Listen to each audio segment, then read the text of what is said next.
Bahkan Yesus pernah mengatakan sampai 4 kali dia akan metong dan akan bangkit pada hari ketiga gitu. Aku lupa, aku lagi di jalan nih. Ya ada ya seperti itu kan penulis yang berkata. Yesus sudah nggak ada kan ditulis ulang. Anda ya tahu nggak sih Yesus waktu hidup ngapain aja? Yesus waktu hidup itu ya memang dia mengalami kesulitan hidup. Negaranya dijajah oleh Roma. Kehadirannya tidak disukai oleh bangsanya. Orang Yahudi menolak dia, bukan Mesias yang ditunggu-tunggu. Belum lagi negaranya kacau balau, dibawa tekanan Romawi. Jadi Yesus ini hidupnya dalam tekanan. Tapi maupun dalam tekanan, karena dia utusan Tuhan, dilindungi oleh Bapa yang mengutus dia. Tidak ada yang berani menyentuh dia. Ingin berperang yang kagak bisa, terpaksa dia misinya misi pengobatan. Makanya banyak sekali misi-misi pengobatan menandakan dia utusan Tuhan. Kalau menurut abang, Yesus anak Maria sama Yesus yang telah bangkit dari kubur itu berbeda itu? Berbeda sekali. Sama Yesus yang ketemu di Pulau Patmos sama Yohanes, baru yang ketemu sama Paulus di Damsik itu berbeda sama. Jauh sekali perbedaannya, ajarannya juga beda. Yesus tidak pernah mengklaim dirinya aku nanti mati bangkit jadi Tuhan. Aku hanya diutus kepada domba yang hilang dari Bani Israel.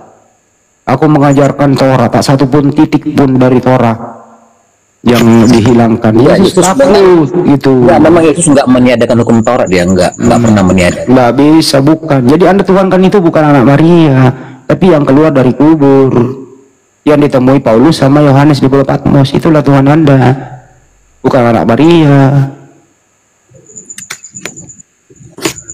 Anak Maria bukan Tuhan.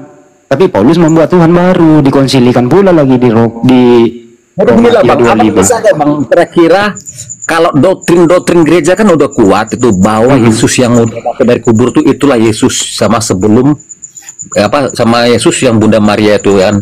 Itu masuk ini Bang. Abang bisa nggak tuh kira-kira kalau memang betul ya tanda kutip ada yang salah dengan ini, kira-kira apa yang salah sehingga doktrin gereja bisa apa gitu, gimana coba abang? Ya, buktinya, ya, buktinya sekarang ini Kristen sudah nggak diminati orang.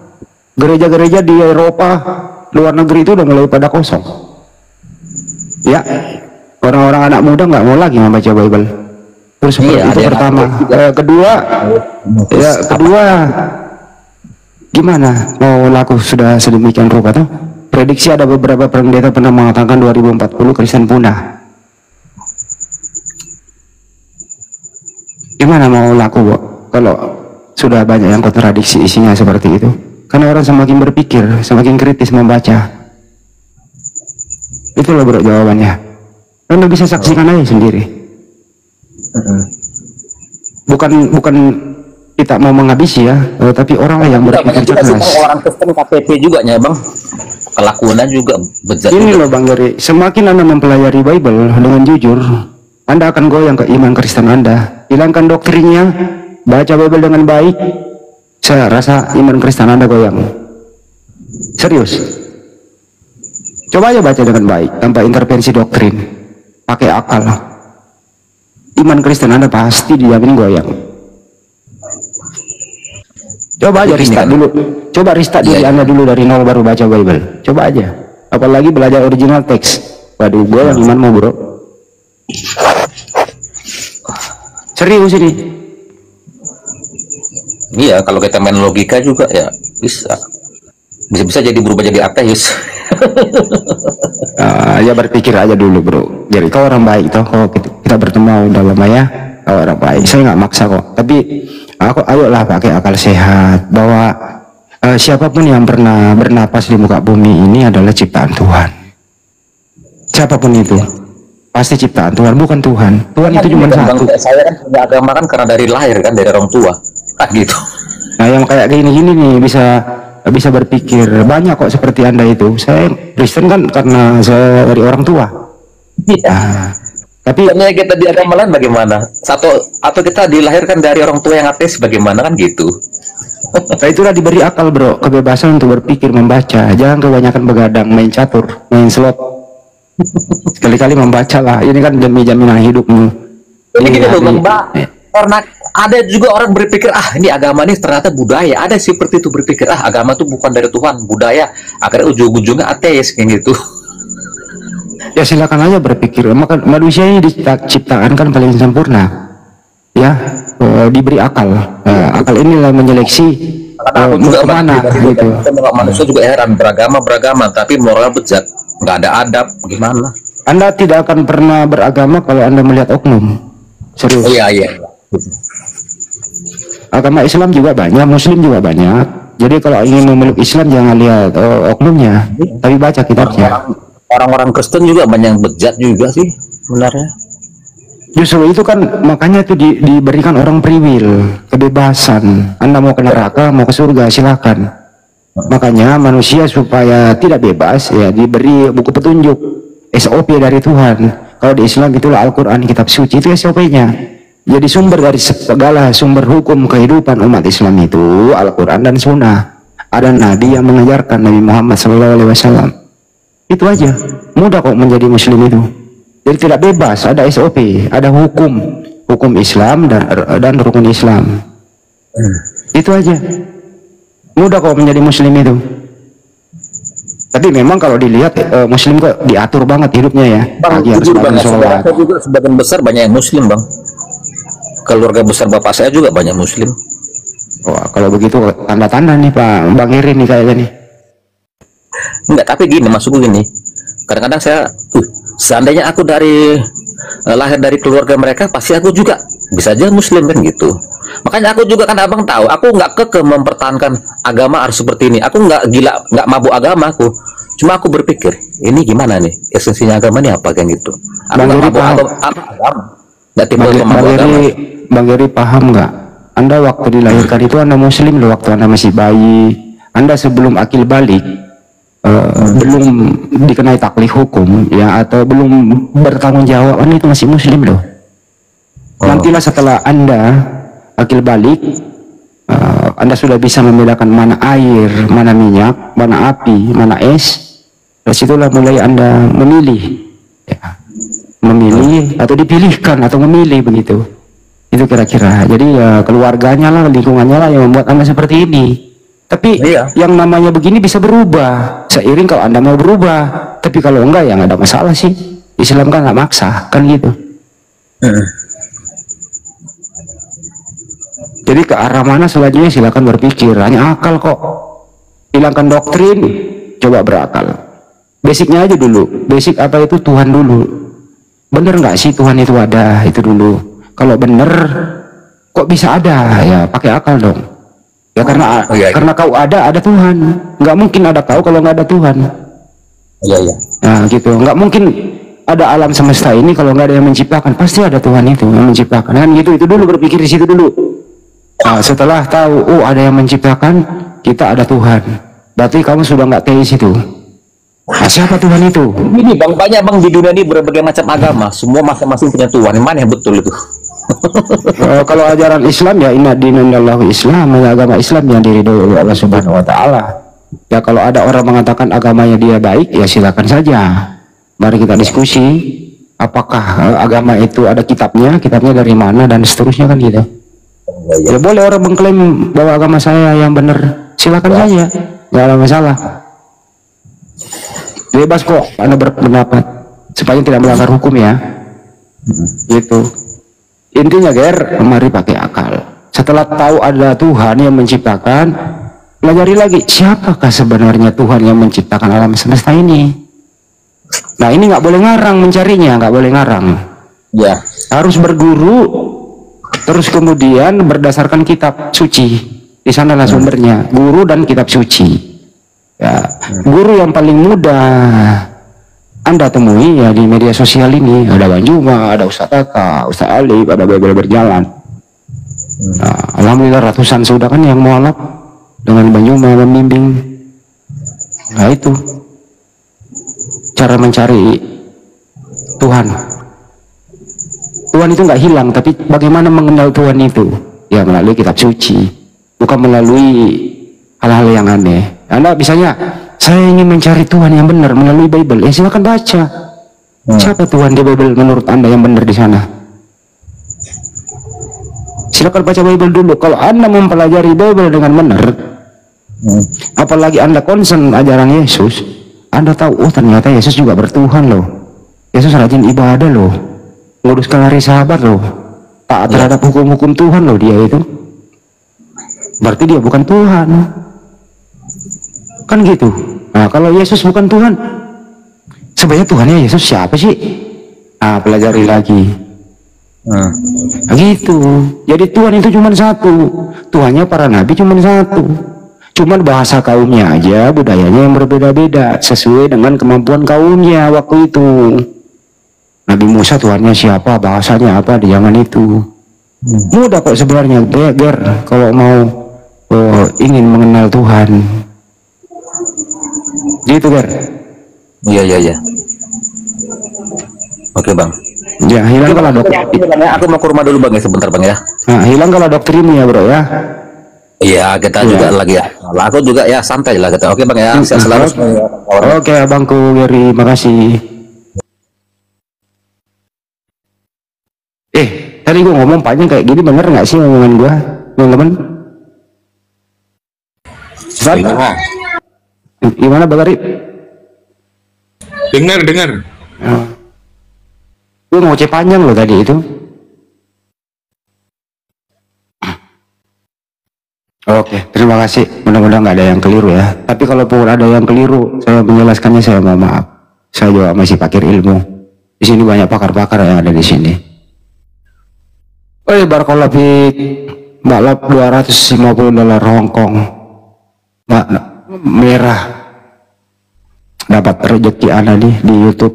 Ada yang nyawer $250 Hongkong. Masya Allah.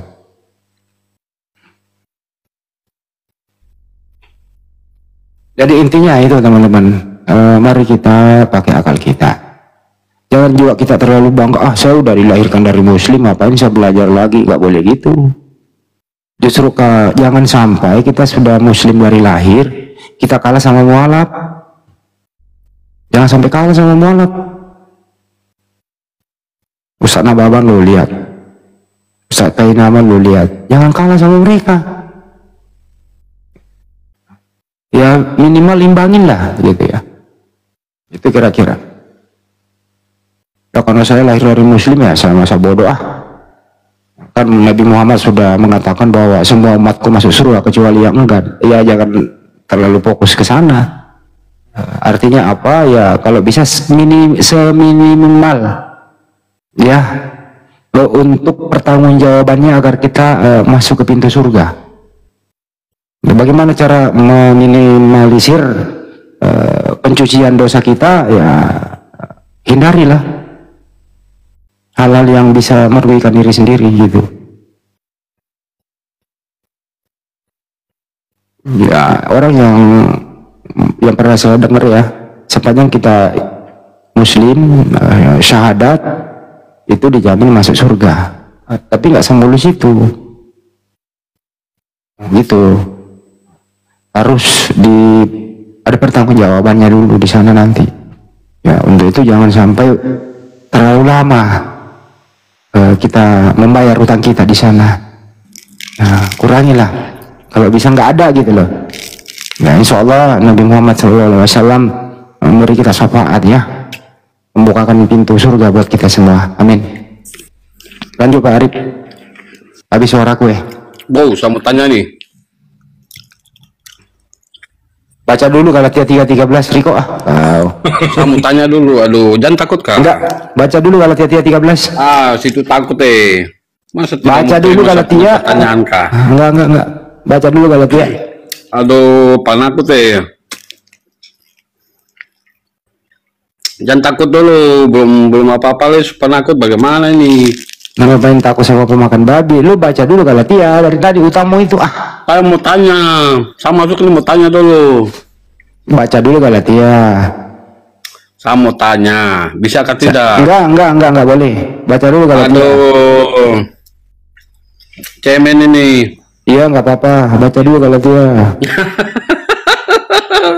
Panas dia. Saya mau kasih perbandingan dulu. Disuruh baca Galatia, nggak mau ah. Inilah fungsi sibilisis teman-teman ya. Sibilisis itu sebenarnya tidak lagi mengincar orang kafir. Sibilisis ini, saya ulang kembali sekali lagi, tidak lagi mengincar orang kafir. Karena orang kafir ini korban sibilisis. Udah berteman sama sibilisis.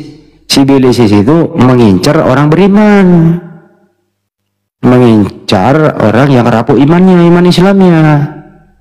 Nah gitu. Sibilisis nggak mengincar lagi orang kafir, ngapain dia udah berteman kok. Gitu ya. Jadi hati-hati sama sibilisis. Sibilisis itu banyak modelnya.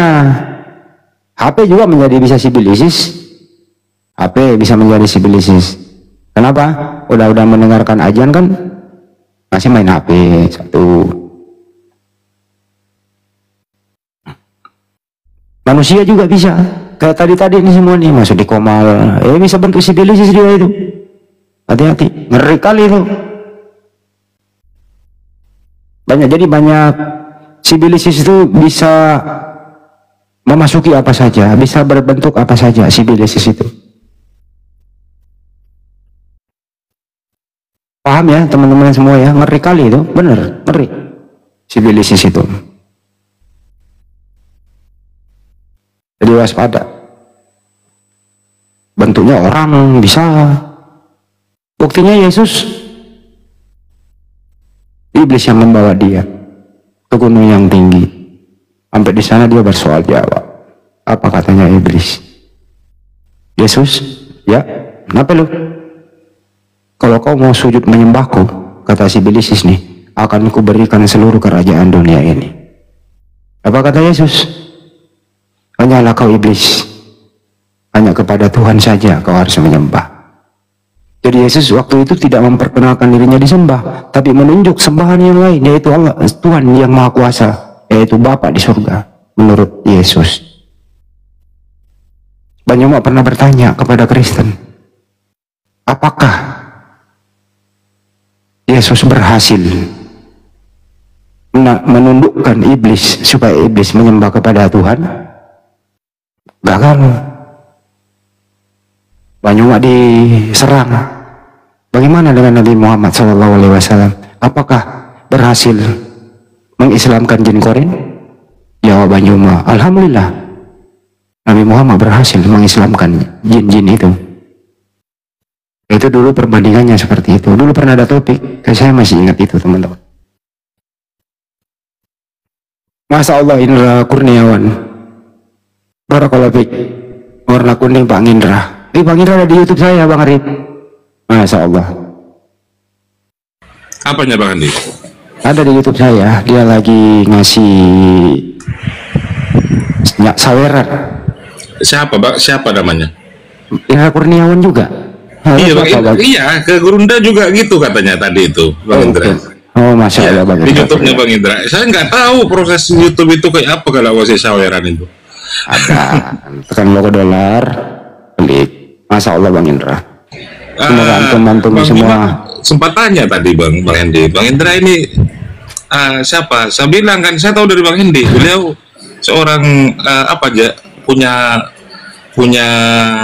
jangan dibuka. Travel, iya, umroh, mau diumrohkan Bang Cuma. Oh, udah dibuka. Beliau punya travel umroh. Beliau di Sumbawa. Insya Allah pertengahan bulan 8 nanti di Jakarta. Aku mau ketemu sama beliau. Aku diajak umroh sama beliau. Alhamdulillah, insya Allah. Udah banyak nih yang ngajak umroh nih. Sultan yang ngajak umroh. Aduh. Aduh, ini ada Tuhan Bang Andi. Terima kasih ya teman-teman sultan semua, untuk antum semua luar biasa. Bersedekah itu ada lagi, Masya Allah, lap $50 Hongkong, Masya Allah, barakallahu fiik. Semoga antum semua dipagandakan rezekinya dan dimudahkan segala urusannya, amin. Banyak kali ya nyamar di YouTube saya hari ini, Bang Arif. Sampai baru buka? Baru habis bisa tadi. Gurunda dari tadi saya kan rencananya Ustadz Felix ngajak Abu Komal. Gurunda ada di sebelah di Bunda Rahma. Ternyata setelah saya Abu Komal duluan Gurunda yang naik ke sini. Bukan mungkin. Tadi kan antum yang telepon, saya masih di jalan. Iya Saya kan lah, saya telepon. Cuma Kalau saya siang- masih tidur kan. enggak, kalau siang tuh saya gawe, saya narik. Saya kalau siang ngojek.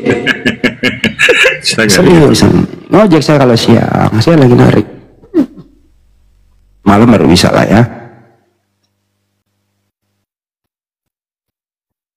Yang penting kita doakan semua para sultan ya, yang begitu meluangkan waktunya, melimpahkan sebagian rezekinya buat perjuangan kita semua. Insya Allah ya, antum-antum semua, baik penonton maupun apa itu menjadi amal jariah.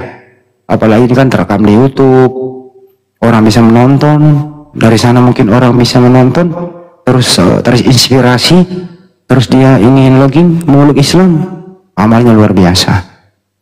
Penonton semua, baik yang pasif maupun yang aktif, antum semua mendapat amal jariah. Itu kira-kira di sana intinya.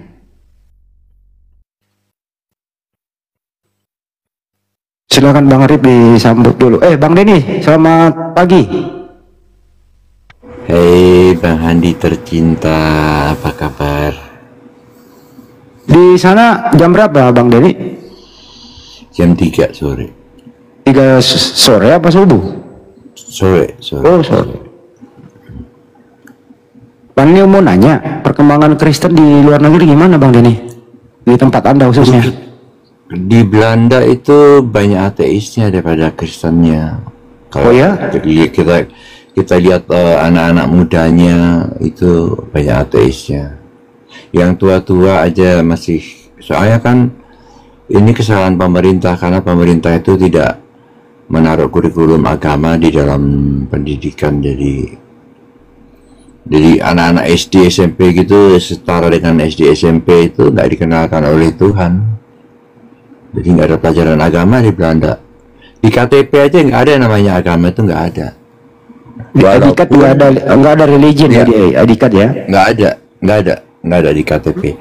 Walaupun padahal Belanda itu terkenal negara Protestan sekarang ini, ya pemeluk yang paling banyak Protestan. Jadi masalah religion di sana itu nomor berapa Pak? Ini masalah agama di sana? Dia nggak ada nganggep. Nggak nganggep ya. Yang penting hidup happy gitu ya. Iya, kerja pulang santai gitu aja.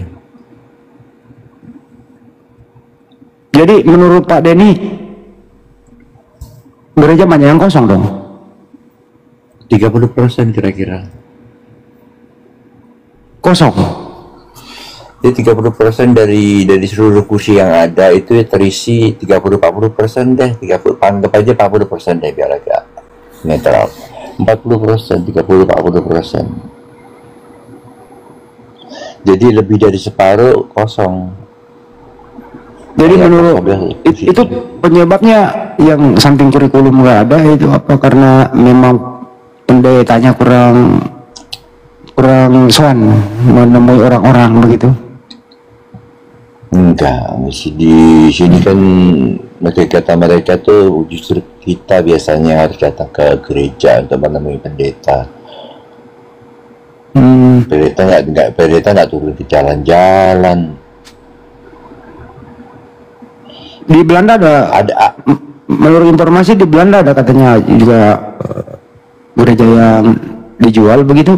Ada nih, apa benar? Ada satu, kalau nggak salah aku baca satu dijual. Dijual itu dijadiin apa Pak Denny? Kalau nggak salah masjid, kalau nggak salah nggak tahu. Nggak tahu pasti aku. Ada juga dijual jadi toko, jadi bar. Jadi kafe juga ada. Ya bukannya ya bangkrut lah istilahnya gitu. Karena menurut informasi katanya agak kalau jemaatnya kurang gimana operasionalnya gitu loh untuk bayar pajak segala macam gitu ya. Iya negara kan nggak bantu soalnya negara nggak ngurusin agama. walaupun pemerintahnya sebenarnya Kristen tapi kok aneh gitu aja.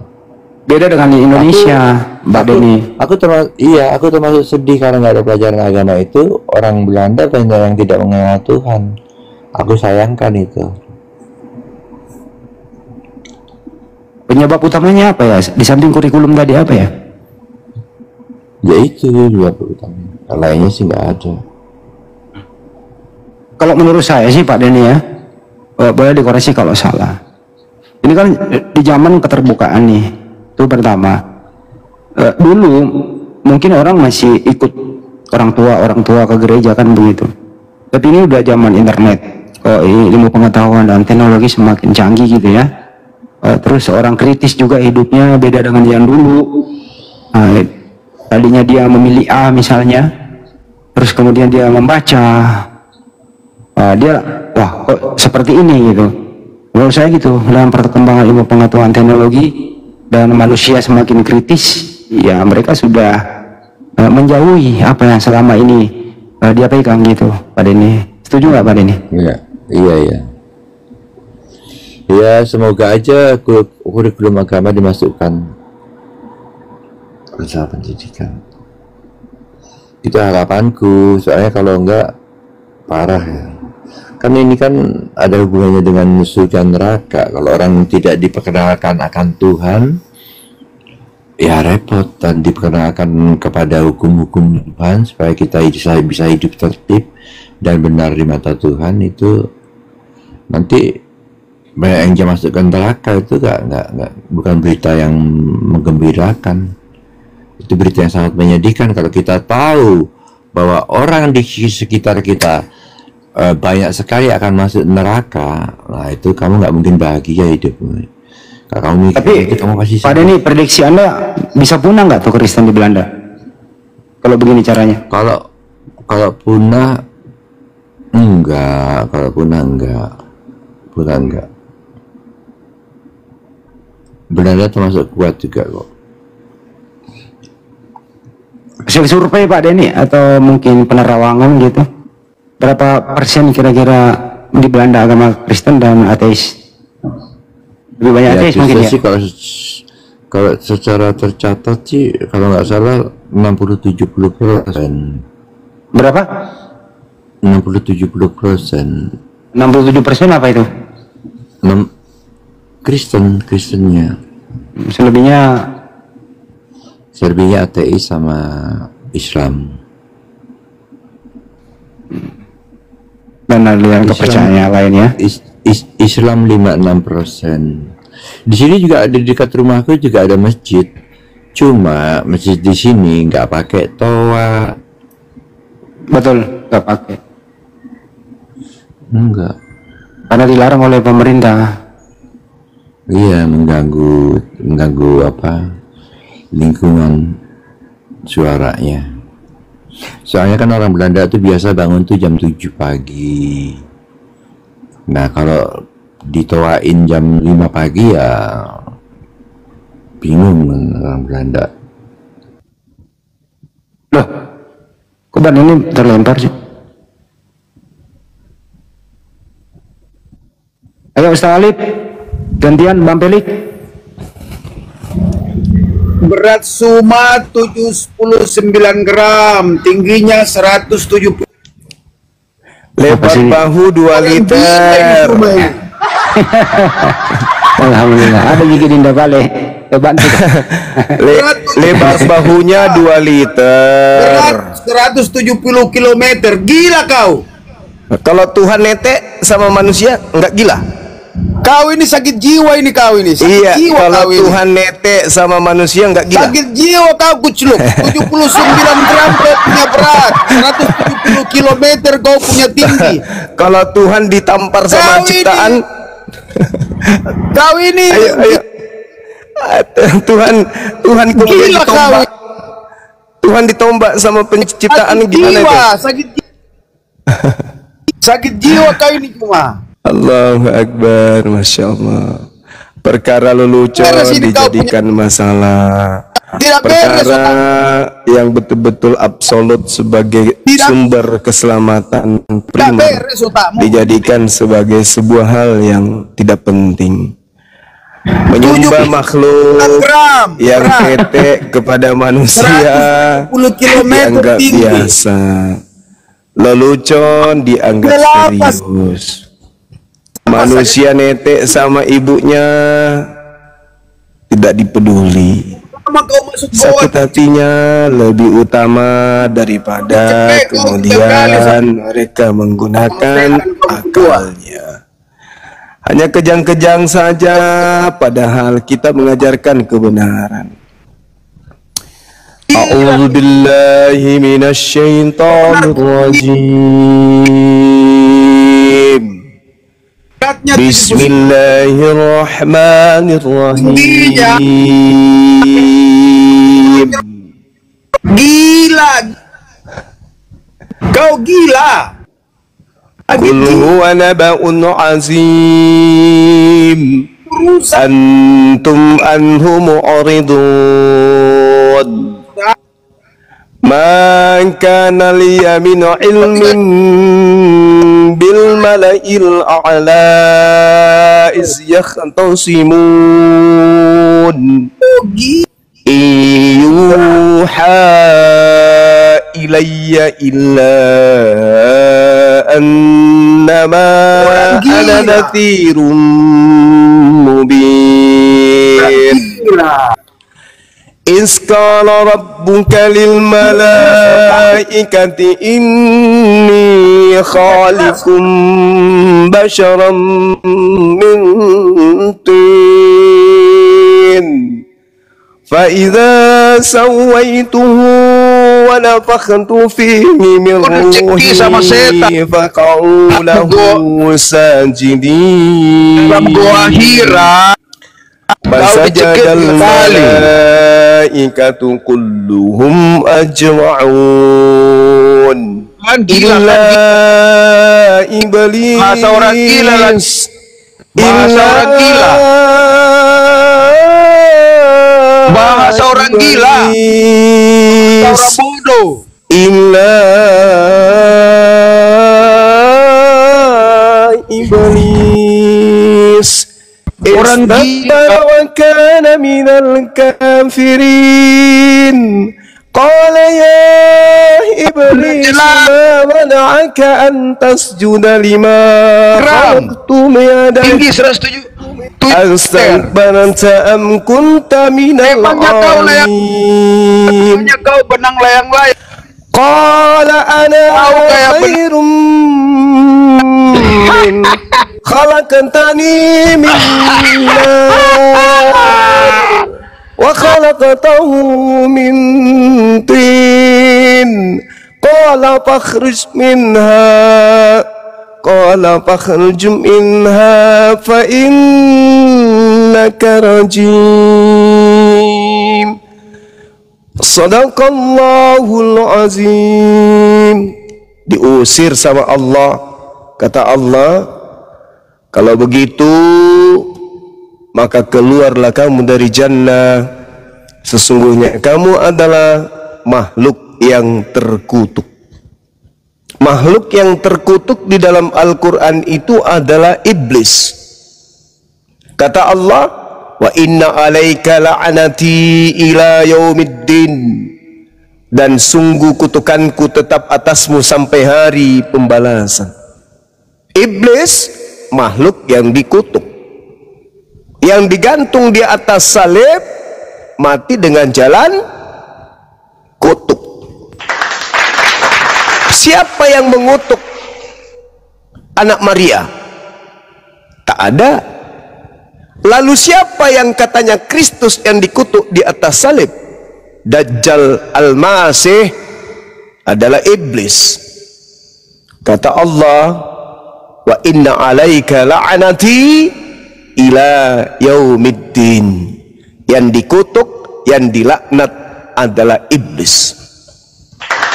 Hari ini ada sekelompok manusia yang menyembah makhluk yang dikutuk. Kalau kita merujuk kepada Galatia 3, terkutuklah manusia, terkutuklah orang yang digantung di atas tiang salib. Siapa yang digantung di atas tiang salib? Sembahan mereka, Tuhan mereka, ilah mereka. Kalau di Islam, level kutuk itu level iblis.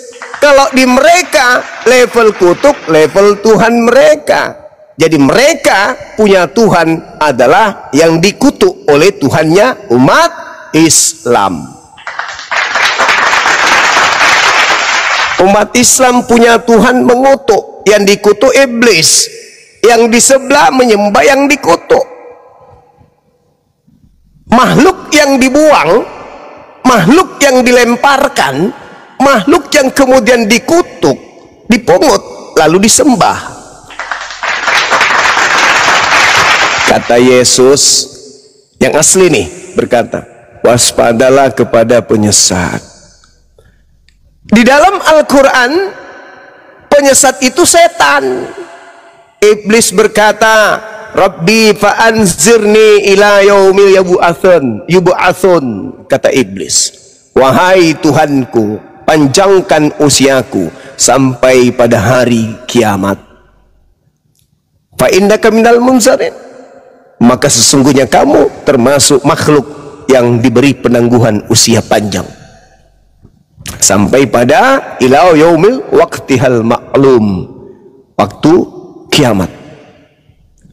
Iblis kemudian menjawab, wa bi izzatika la uqiyannahum ajma'in. Demi kemuliaanmu pasti aku akan menyesatkan mereka semua. Pasti aku menyesatkan mereka semua. Pasti aku akan menyesatkan mereka semua. Kata Yesus, waspadalah kepada penyesat yang datang untuk menyesatkan. Tanda-tandanya mengaku akulah dia, memakai namaku, dia berkata akulah Kristus. Islam diajarkan penyesat itu setan. Yesus mengajarkan penyesat itu bernama Yesus Kristus. Allah Subhanahu wa ta'ala menjelaskan dalam Al-Quran, nama penyesat itu iblis.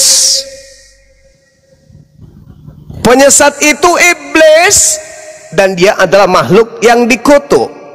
Di sebelah, Yesus sudah mengingatkan, waspadalah kepada penyesat yang datang dengan memakai namaku dan berkata akulah dia. Dia berkata akulah Mesias, akulah Kristus.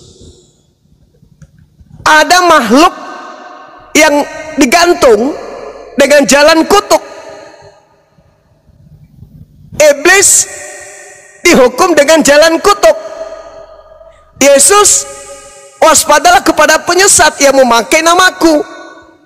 Nama oknum yang digantung terkutuk di atas salib namanya Yesus.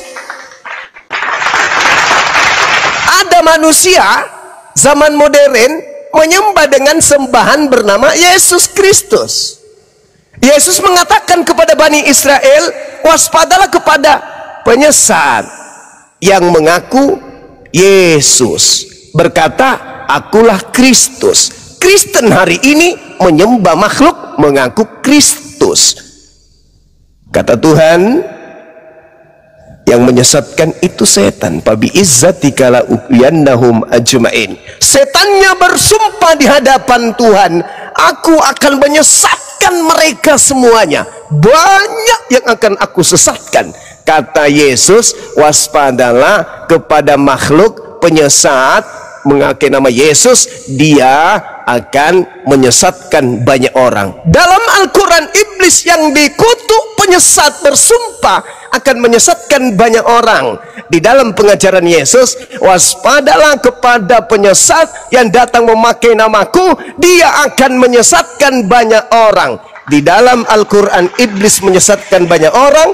Di dalam kitab mereka, Yesus berkata penyesat akan menyesatkan banyak orang. Subhanallah. Apa kata Allah?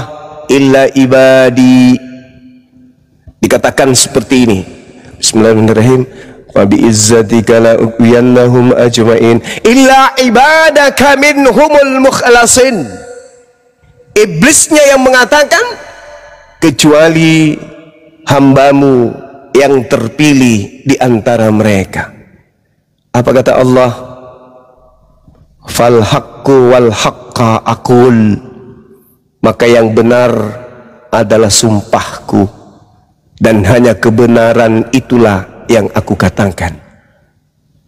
Lalu Allah mengatakan, la amla anna jahannam minka wa mimman tabi'aka minhum ajma'in.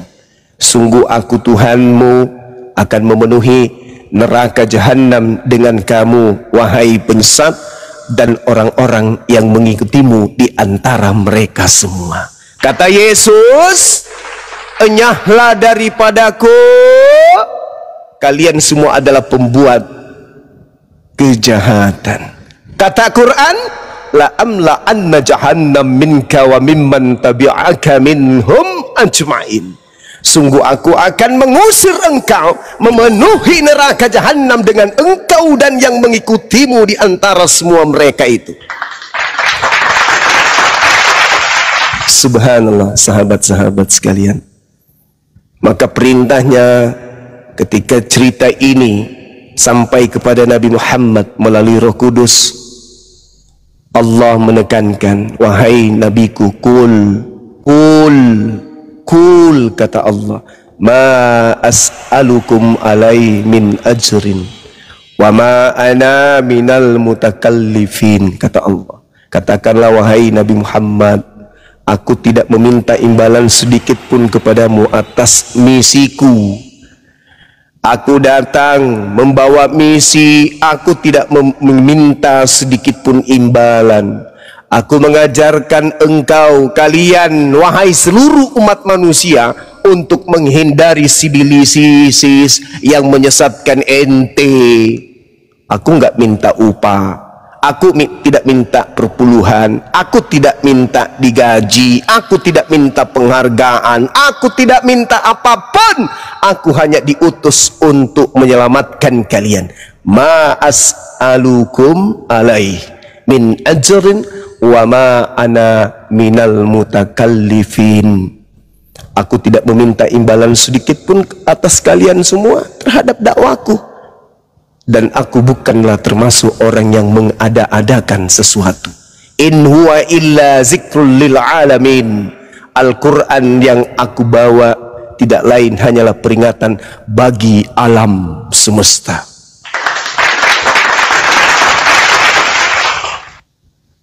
Dan kemudian Al-Quran menjelaskan, wala ta'lamunna naba'ahu ba'da, dan sungguh kamu akan mengetahui kebenaran Al-Quran setelah beberapa saat lagi ke depan. Al-Quran menguraikan alam semesta, ilmu pengetahuan, semua yang hari ini diketahui oleh manusia melalui penelitian diurai oleh Al-Quran. Wala ta'lamunna naba'ahu ba'dahin, dan sungguh kamu akan mengetahui kebenaran berita-berita, informasi-informasi yang ada di dalam Al-Quran setelah beberapa waktu ke depan. Setelah beberapa waktu lagi engkau akan tahu isi kandungan kebenaran Al-Quran.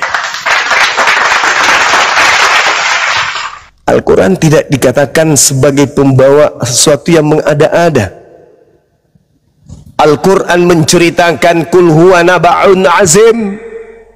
Al-Quran adalah berita besar.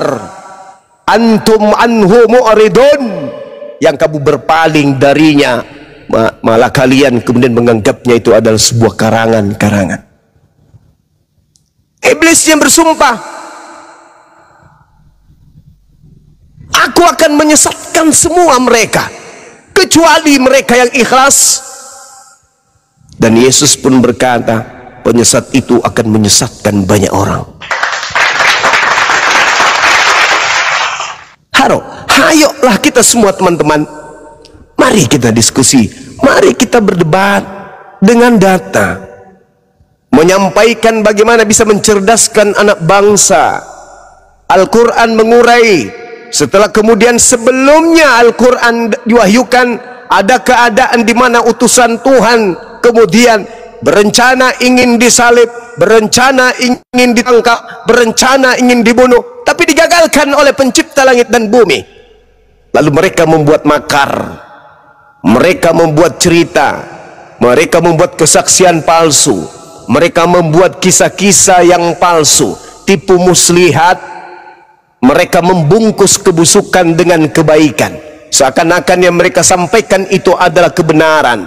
Tapi ketika kita minta pertanggungjawabkan, mana kebenaran yang engkau torehkan, kita minta mana datanya, di mana Yesus mengajarkan dirinya untuk disembah, di mana Yesus mengajarkan kemudian ibadah minggu, di mana Yesus mengajarkan merasulkan Paulus, di mana Yesus memerintahkan mengkitabkan kitab 13 kitab Paulus, di mana Yesus mengajarkan makan babi, makan asu dan seterusnya. Mereka tak satu pun sanggup menunjukkan data-data itu. Maka hari ini Bang Suma berdiri bersama dengan teman-teman para sahabat pejuang akidah, mengajak saudara Kristen siapapun dari kalian, yuk mari kita bedah dua agama ini. Silakan pilih tema, jangan asumsi, jangan cocokologi, gunakan akalmu. Mari kita bahas satu persatu. Biarkan penduduk Indonesia tercerahkan dengan diskusi ini. Anda datang dengan sopan, kami segan. Anda datang dengan kurang ajar, kami pijak. Kalau Anda lebih mengutamakan kemudian ilmu, kamilah orangnya untuk berdiskusi.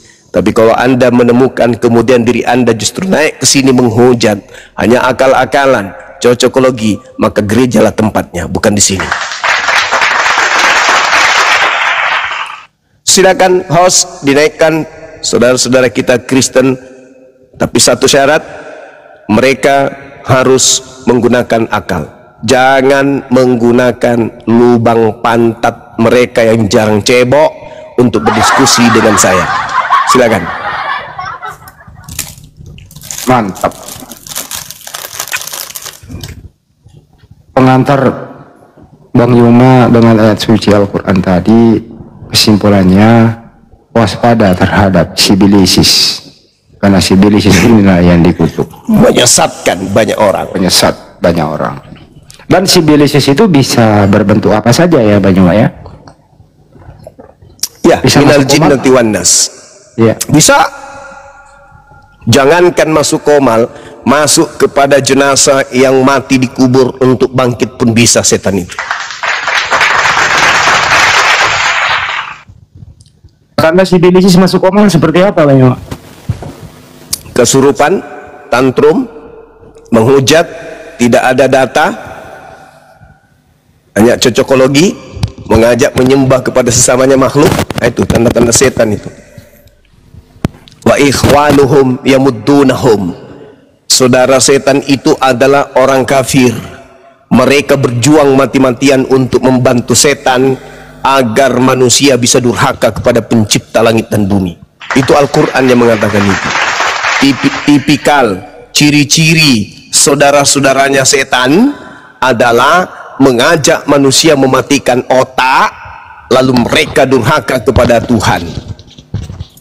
Ada manusia yang mereka tidak kenal siapa bapaknya, siapa ibunya, menghadiahkan kepada mereka 13 buku. Mereka percaya, mereka membantu orang tersebut dan mengaminkan bahwa orang tersebut mengatakan perintah Tuhan, firman Tuhan yang datang kepada Nabi Musa itu adalah tinja, kotoran, skubalun atau sampah. Orang yang menentang firman Tuhan itu jelas setan. Hanya setan yang menentang firman Tuhan, baik di dalam Al-Quran maupun di dalam kitabnya orang Yahudi. Seperti itu saudara-saudara. Ya, yang tes ini silakan. Oke. Bang Anda coba jangan pakai itu lagi. Ya silakan, plan. Saya tes Bang. Ya udah dites, bagus, silakan, ada yang boleh disampaikan. Saya cuma ingin dengar yang abang bicara saja. Anda Muslim Kristen bang? Kristen. Saya Kristen, Bang. Kristen gitu? Tapi saya cuma ingin dengar saja.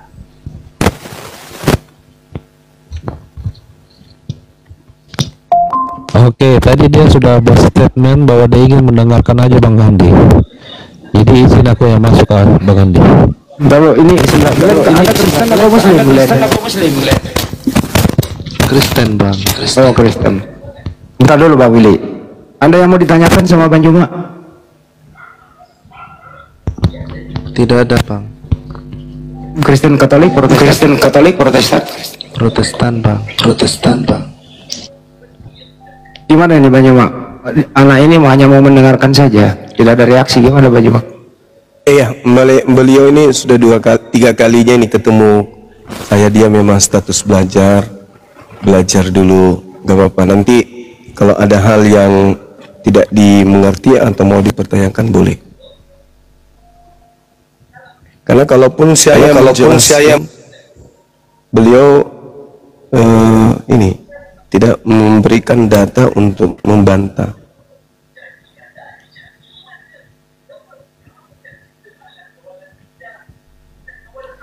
Lah, kenapa Willy diturunin? Dia ada mau nyampaikan dulu baru turun. Nah lagi bro, coba ganti yang satu dulu nih.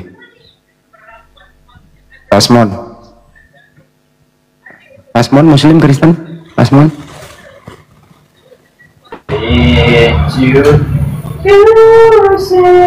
Oi. Apa sih?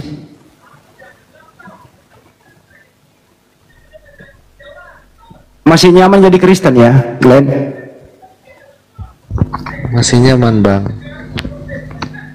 Masih percaya Yesus Tuhan? Iya, Bang. Nggak pernah bertanya ke pendeta apa alasannya Yesus Tuhan? Saya tidak bertanya, Bang, karena saya sendiri sudah tahu. Bisa dijelaskan Bang Juma? Tetap dia fokus Yesus Tuhan gimana ini? Iya, enggak apa-apa. Tadi kan dalilnya iblis itu memang menyesatkan. Orang kalau sudah masuk dalam lingkaran iblis itu sulit untuk keluar kecuali menggunakan akal. Nah, kalau Yesus itu Tuhan, kenapa Yesus masih bertuhan? Karena Yesus ketika datang ke tengah Bani Israel, kalau dia tidak bertuhan, berarti dia ateis. Faktanya tidak begitu.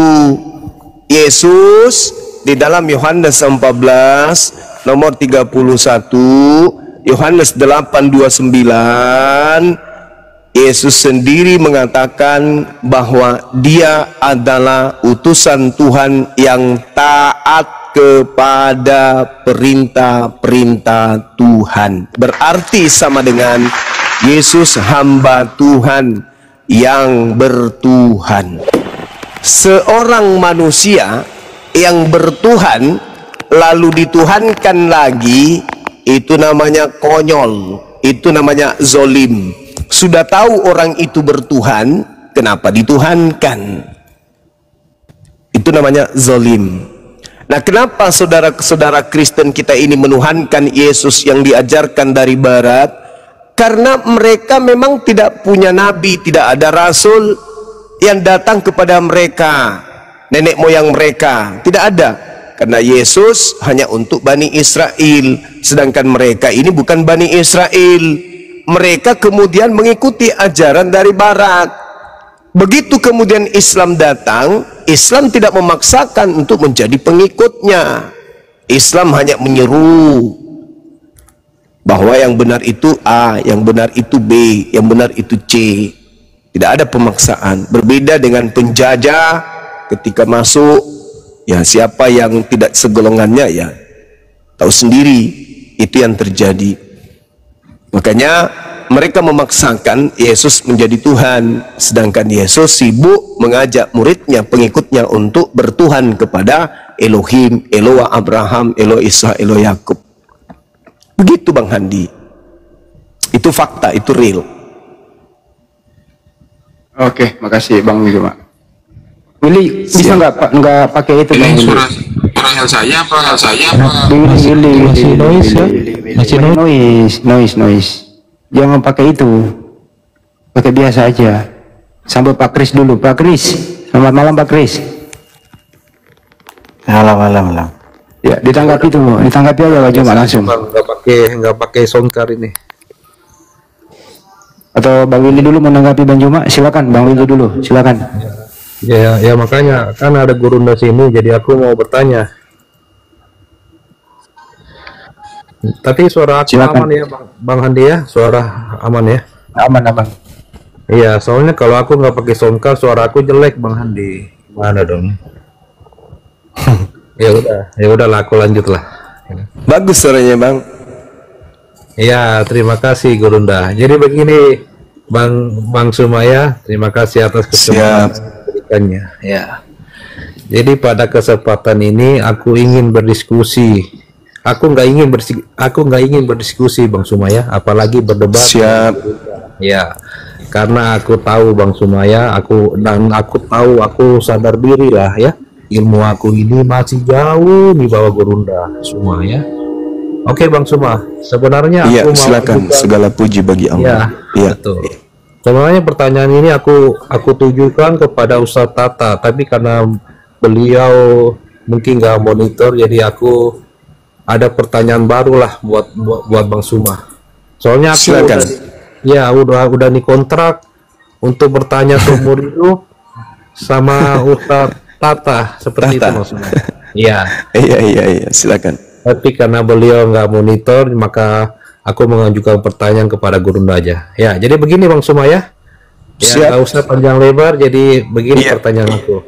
Apakah menurut pandangan Bang Suma, kekristenan di Indonesia ini akan punah atau tetap eksis, tapi dengan pengikut yang terus menurun? Karena kita tahu sendiri Bang Suma, bahwa akhir-akhir ini anggota API terus menyuarakan kebenaran dan fakta serta data tentang kekristenan itu sendiri. Yang mau tidak mau, suka tidak suka, setiap orang yang mendengarkannya akan terguncang dan minimal berpikir pakai akal sehatnya mereka bahwa inilah kebenaran yang sejatinya yang disampaikan anggota API. Hanya mungkin saja jiwa-jiwa sibilisis mereka lah yang pada akhirnya melawan akal sehat mereka sendiri. Terus pertanyaannya Bang Suma, seperti yang aku ajukan tadi, bagaimana menurut pandangan Bang Suma? Silakan Bang Suma. Baik saudaraku, makasih. Ini pertanyaan yang sangat menarik. Jadi ketika ditanya apakah Kristen akan tetap bertahan, Kristen akan tetap bertahan oknum-oknum yang kemudian tidak menggunakan akal sehat di dalam beragama Kristen. Kok bisa?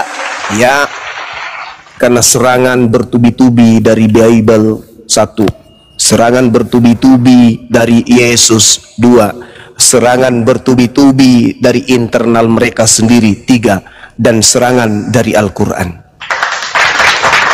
Kenapa bisa kayak begitu? Tunggu dulu. Jangankan makhluk manusia, makhluk biologis, iblis aja nih yang tadinya segolongan dengan malaikat berada sudah di Ganbi Eden, sudah ada di taman yang bernama Eden bersama dengan Adam alaihissalam. Di sana tidak ada susah payah, tidak ada pengaruh, hanya disuruh sujud saja.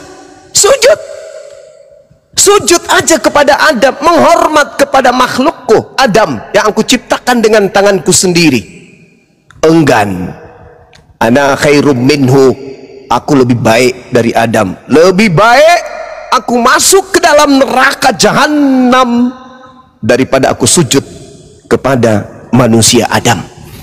Tipikal tabiat ini ada di dalam agama saudara. Lebih baik saya membusuk di neraka, meski Bible mengatakan ini, meski Yesus mengatakan ini, meski kemudian Al-Quran mengatakan ini, lebih baik saya membusuk di neraka. Karena gengsi, karena sombong. Apa yang membuat kemudian iblis itu jatuh? Karena sombong. Illa iblis, kecuali iblis, istakbara wa kana minal kafirin. Mereka adalah kelompok yang sombong. Sombong kepada kebenaran, sombong kepada akal sehatnya sendiri. Mereka tidak mau kemudian tunduk di hadapan Tuhan penciptanya demi untuk sebuah kesombongan. Apakah Yesus diutus untuk seluruh umat manusia? Tak ada dalilnya. Apakah Yesus itu ateis, tidak bertuhan? Faktanya dalilnya bertuhan. Tapi kenapa dituhankan? Maka jurus yang terakhir apa? Yesus 100% manusia, 100% Tuhan. Iblis tidak begitu-begitu amat. Iblis itu tahu kalau dia itu adalah bertuhan. Tahu kalau iblis itu punya Tuhan. Iblis masih mengenal pencipta langit dan bumi. Iblis masih mengakui kemuliaan Tuhan pencipta langit dan bumi. Iblisnya kemudian berkata di hadapan Tuhannya, aku tidak sujud kepada Adam bukan karena aku ingkar engkau Tuhanku. Bukan.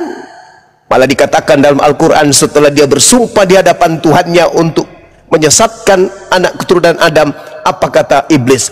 Rabbi, ya Tuhanku. Kepada siapa iblis memanggil Tuhan? Rabbus samawati wal ard, Tuhan yang menciptakan Adam alaihissalam. Iblis memanggil Tuhan kepadanya. Tapi kalau saudara kita Kristen, pernah nggak dia memanggil Tuhan kepada Tuhan yang mengutus kemudian para nabi? Enggak. Dia memanggil Tuhannya kepada Yesus ciptaan. Iblis masih memanggil pencipta langit dan bumi. Bahkan iblis mengatakan, demi kemuliaanmu, wabi izzatika, demi kemuliaanmu wahai Tuhan pencipta langit dan bumi. Iblis masih mengimani kemuliaan Tuhan. Tapi kalau saudara-saudara kita Kristen ini enggak lagi. Kemuliaan Tuhan habis sehabis-habisnya. Tuhan mereka imani turun menjadi bayi. Bahkan mereka bukan hanya sekedar itu, Tuhan mereka imani menjadi manusia dan mati dengan jalan kutuk di atas tiang salib. Iblis tidak gitu-gitu amat. Iblis masih memuliakan Tuhan. Iblis masih sujud kepada Tuhan. Selain dia ketika diminta sujud kepada Adam, baru mereka nggak mau. Iblis tahu neraka, tahu neraka itu pedih, tahu. Tapi karena kesombongan, dia rela kemudian masuk ke dalam neraka jahanam daripada mereka disuruh sujud, menghambakan diri, menghormatkan diri kepada Adam alaihissalam. Iblis tahu itu. Begitu juga Kristen. Kristen tahu Yesus itu manusia. Kristen tahu ada penyesat bernama Yesus. Kristen tahu kitabnya setiap saat direvisi. Kristen tahu larangan Tuhan makan babi. Kristen tahu Tuhan memerintahkan bersunat. Kristen tahu dilarang kemudian mengganggu hari Sabat, hari Sabtu. Tahu Kristen itu. Tahu betul. Kristen tahu Yesus itu bersunat, Yesus itu syahadat, Yesus itu puasa, Yesus itu sujud, Yesus itu bertuhan. Kristen tahu. Kenapa kemudian mereka tidak tunduk kepada kebenaran? Sombong.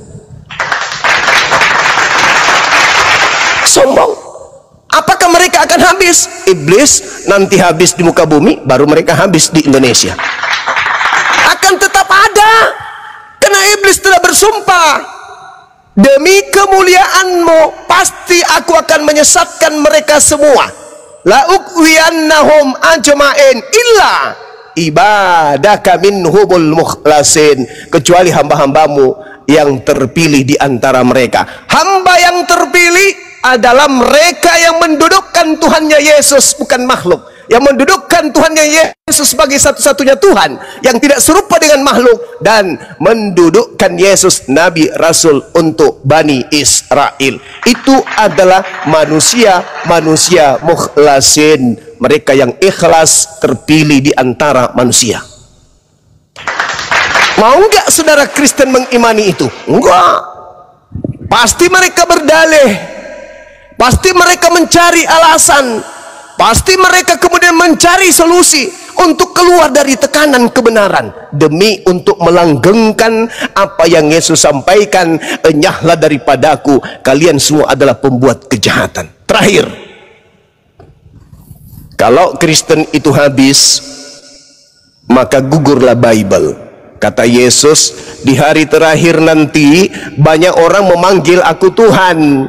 Bukankah kami bernubuat, mengusir setan, bermujizat pakai namamu? Pada saat itulah aku, Yesus, akan berterus terang kepada mereka. Siapa mereka ini?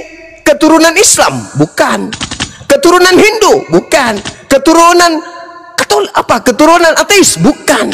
Keturunan aliteng penyembah Yesus yang bermukjizat, bernubuat, mengusir setan, punya turunan nanti. Di hari kemudian neneknya yang mengajarkan mereka akan bertemu dengan Yesus dan diusir. Itu pasti ada keturunan dari Kristen, makanya mereka ngotot. Bang Suma penyesat, Bang Suma ngomong tanpa dalil, Bang Suma itu penista. Itu aja terus yang terlontar dari mulutnya. Padahal umat Islam membawa satu berita benar. Yesus manusia suci, Yesus tidak terkutuk, Yesus tidak ditampar, Yesus tidak diludahin, Yesus tidak ditonjok, Yesus tidak ditelanjangin, Yesus tidak digantung, tidak ditombak, tidak dibunuh. Yesus manusia suci terkemuka di dunia dan di akhirat yang dijaga oleh Tuhan Rabbus Samawati wal Ard.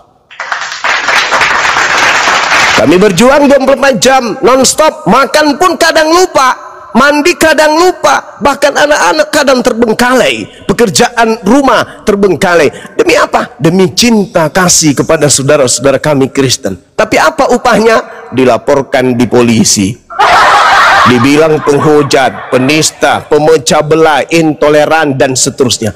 Padahal yang kita sampaikan dalil demi dalil. Tadi contoh, saya bertemu dengan seorang wanita bernama Darni Advent. Dia membawa Yohanes 3 nomor 16. Begitu besar kasih karunia Tuhan akan dunia ini, sehingga dia menganugerahkan anaknya yang tunggal. Barang siapa yang percaya tidak binasa, melainkan memperoleh hidup yang kekal. Yang percaya. Kepada siapa? Kepada Yesus. Apanya yang harus dipercaya? Kakinya, tangannya, kepalanya, badannya, atau apanya? Ucapannya. Apa ucapan Yesus? Aku diutus hanya kepada domba yang sesat dari umat Israel. Percaya enggak? Percaya. Ente umat Israel. Bukan begitu, enggak percaya. Berarti mati. Tidak memperoleh hidup kekal. Karena tidak percaya. Awalnya percaya. Apakah Anda Bani Israel? Bukan begitu, Bang Suma. Berarti tidak percaya. Mulut berkata percaya, tapi praktiknya mengatakan tidak. Itulah yang disebut antikristus. Jadi kalau ditanya apakah Kristen akan habis, orang-orang pemikir, orang yang menggunakan akal, insya Allah mereka akan meninggalkan gereja. Insya Allah mereka akan memuliakan Yesus dan tidak lagi mengaminkan ajaran yang mengutuk Yesus. Insya Allah mereka akan bertemu Yesus di Firdaus. Yang menggunakan akal pasti meninggalkan gereja, pasti meninggalkan Bible, pasti meninggalkan Paulus, pasti meninggalkan makhluk yang keluar dari kubur pada hari ketiga. Insya Allah. Seperti itu, saudaraku. Tapi kalau mereka yang ngotot, yang hanya menggunakan ego, yang tidak mau menggunakan akal, yang hanya nafsu, emosi, jengkel, kesal, iri, dengki, hasad, suka makan babi, suka minum balok, itulah mereka yang susah untuk mengeluarkan diri mereka dari lingkaran kesesatan. Kata Yesus, waspadalah kepada penyesat yang datang kepadamu dengan memakai namaku dan berkata, akulah Mesias, akulah Kristus. Mereka akan menyesatkan banyak orang. Jadi penyesat itu bernama Yesus, bergelar Kristus. Banyak orang yang akan disesatkannya. Hari ini kita menemukan kalau kelompok besar di dunia ini bernama Kristen. Konon Kristen itu pengikut Kristus. Yesus berkata kepada Yahudi, hati-hati kepada penyesat yang memakai namaku dan berkata, akulah Kristus. Mereka akan menyesatkan banyak orang. Tergenapi, Kristen 2 miliar, mereka mengaku pengikut Kristus. Sayangnya Kristus yang asli tidak pernah mengajarkan untuk diibadahi. Saya kira begitu, saudaraku. Thank you.